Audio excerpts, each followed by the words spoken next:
Bienvenidos, worldwide fans of the planet Satire Entertainment with an edge. Jaime En Fuego here, welcoming you to my namesake program, Enfuegotainment, once again for a rapido fuego review of a film that is a number of months old, but being the political season now, yeah, it was time for me to finally get around to a film that I was curious about.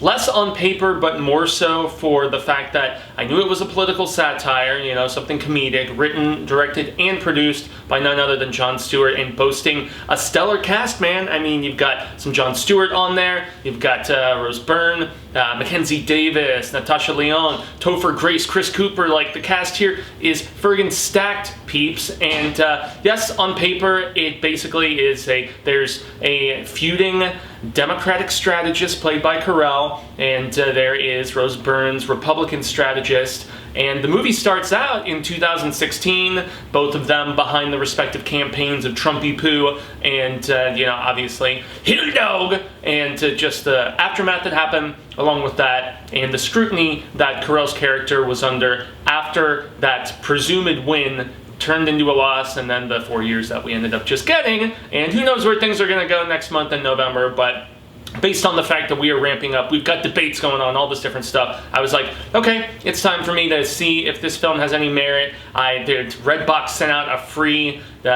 code, so I didn't even pay to watch it, you know, which was very, very nice, because this is not one that I would have seen in theaters. It was originally supposed to be released in May, and then based on, you know, all the stuff with the Rona going down, that didn't end up transpiring, and it did theatrical VOD at the end of June. But far more interesting, not dare I say entertaining. A lot of the laughs don't really hit, unfortunately, and I thought that this was going to be, I mean, from a personal standpoint, being a registered independent and everything, I thought that this was going to be a super left-leaning sort of narrative, and that it is not. This is more so a skewering of the political process, most notably with regards to the amount of money that is dumped into campaigns both on the left and the right side, and how people can at times lose sight of the actual politics and the small people that are kind of pushed aside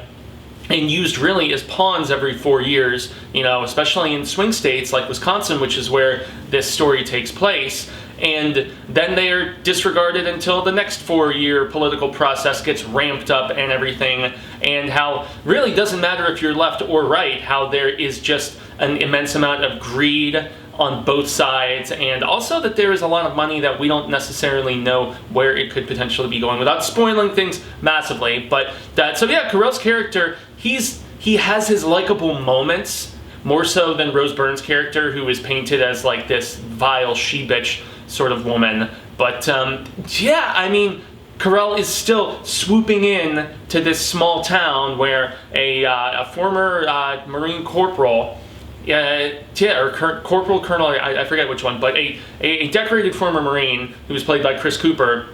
He has a statement, this like little speech about immigration. It's very, very noble, and it goes viral. And so he essentially swoops in to the small town and is like, let's get this guy elected mayor, and then let's groom him to be a potential future Democratic presidential candidate. Like, they think that he could make some legitimate noise for the blue team after, you know, using this as like a launching pad if he can get elected mayor.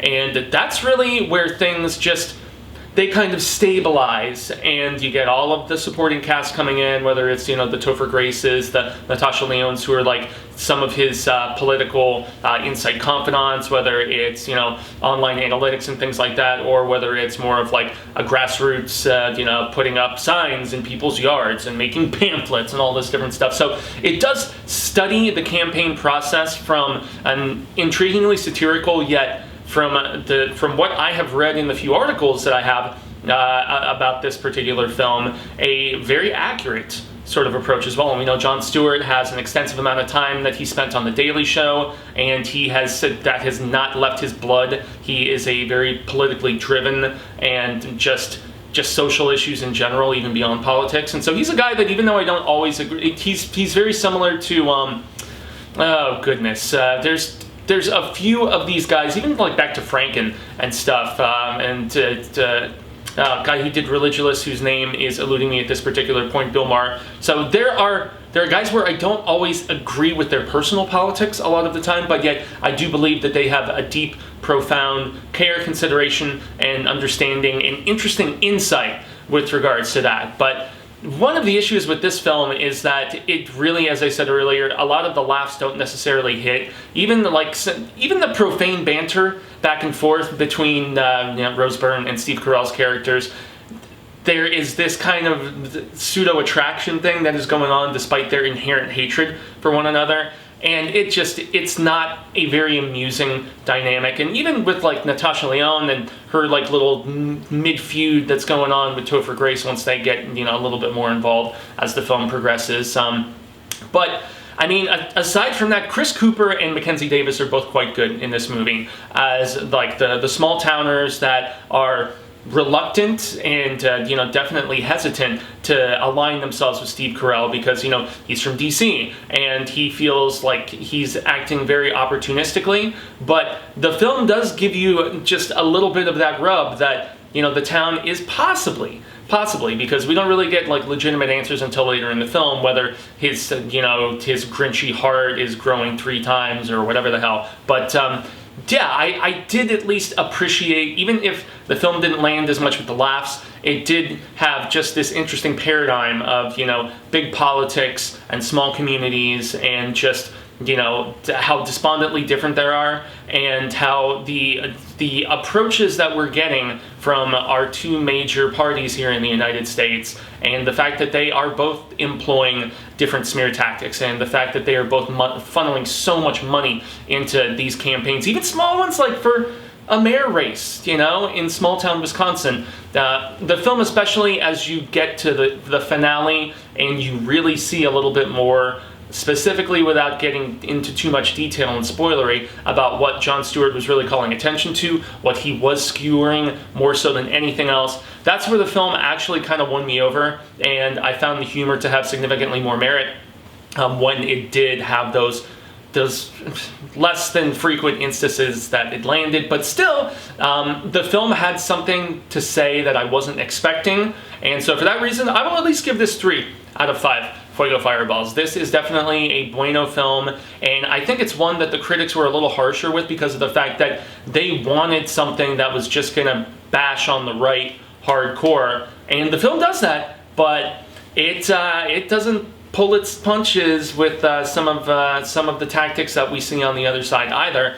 and I did find that rather refreshing. It's almost, dare I say, the South Park approach, and with South Park being my favorite show of all time, and while it has become a little more left-leaning over the years, as Matt and Trey's personal politics have changed, and so have those within the writer room, the fact that it is not afraid to just go after both sides, and that's something I've always respected because that is what this movie does. So props to Jon Stewart and to the cast that he amassed. I know the film was a big-time disappointment as far as both being critically received and also, I mean, what films have really been a success. I mean, maybe Trolls World Tour going right to VOD or something, but yeah, nonetheless, the industry is changing drastically. Films keep getting pushed into later into 2021, some into 2022. It's just a really sad landscape, and it's probably not going to get any brighter in the next few weeks as we continue to trudge towards this election. But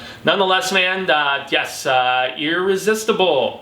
Resist. That is the message of the film. Resist this process. And yes, I was intrigued at the end of the day, better than I anticipated. So I've been Jaime En Fuego. You can find moi on all social media sectors like Twitter, Instagram, Facebook, here on YouTube. A like, a share, a subscribe definitely is appreciated. If you've actually seen this movie, please, thoughts in those comments. The interaction definitely means a lot, and I would like to hear your thoughts and opinions about this one if you actually have checked it out. Did this review leave you a little bit more inclined? Yes, give me some thoughts about that as well, if you would be so kind.